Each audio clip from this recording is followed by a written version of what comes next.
ବିଜୁ ଜନତା ଦଳର ପ୍ରତିଷ୍ଠାତା ଦିବସ ଏହି ଅବସରରେ ଆନ୍ଦପୁର ନିର୍ବାଚନ ମଣ୍ଡଳୀ ହାଟଡି ଠାରେ ପ୍ରତିଷ୍ଠା ଦିବସ ପାଳନ କରାଗଲା।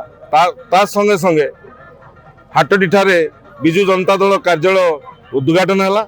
आज बिजु जनता दल प्रतिष्ठाता जो आरंभ होती दीर्घ 28 वर्ष धरी बिजु जनता दल प्रतिष्ठाता पालन कर सारा ओडिशा रे माननीय मुख्यमंत्री पूर्वतन मुख्यमंत्री नवीन पट्टनायक निर्देश क्रमे बिजु जनता दल तार प्रतिष्ठाता दिवस पालन कर बिजु जनता दल जो मैंने आज बिजु जनता दल को छाड़ुंट कौन छाड़ुंट से कथा पचार दरकार कारण बिजु जनता दल एक निरंतर प्रक्रिया। बिजु जनता दल 28 वर्ष अतिक्रम कर 29 वर्ष पदार्पण कला। तेणु यही उपलक्षे आंदपुर निर्वाचन मंडली तरफ हाटडी ब्लॉक ठारे गोटे नूतन ऑफिस उद्घाटन करागला एवं प्रतिष्ठा दिवस पालन करागला।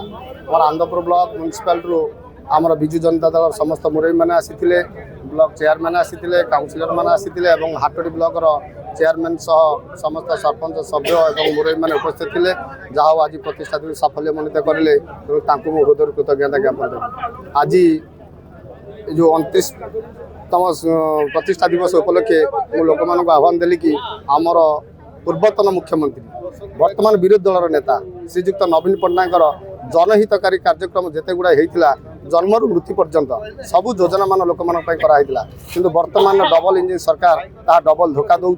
आपण मैंने निजे देखुवे प्रत्येक दिन पेपर खोलवा क्षणी आम मैंने देखुं कौन ना कौटी गोटे रेप हो मर्डर हो झील मैंने माँ मैंने तेणु अत्याचारित होती निहाती निंदनीय।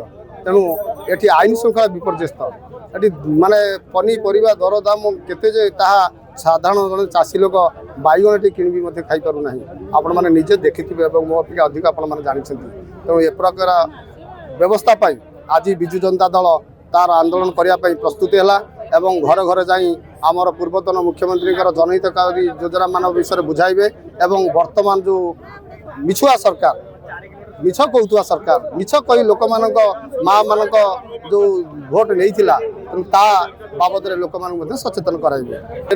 समस्त घर जाई बर्तमान आम सरकार सफलता एवं वर्तमान चलुवा सरकार विफलता बाबद लोक सचेतन कराई शपथ ने आमर आंदपुर निर्वाचन समस्त ठीक ठाक अच्छा कहीं ये किसी भूल जाए जी दल तैयारी करते जहाँ दल जहाँ नेतृत्व रहा सब ठीक ठाक अच्छा। जी 29तम प्रतिष्ठा दिवस बिजु बाबू नाम दल गठन कराइला।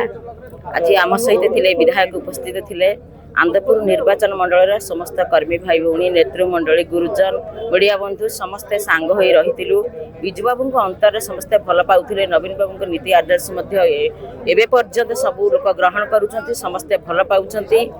आमर कहबार कथा नवीन बाबू जन्मरू मृत्यु पर्यंत योजना कर चली वर्तमान सरकार जो आसी से सब शिशुर कथा कहतु से श्रमिकर कथा कहतु चाषीर कथा कहतु महिला मानकर कथा कहतु समस्त को शोषण करा जाउछि। या द्वारा आम लोक मैंने बहुत प्रभावित होती।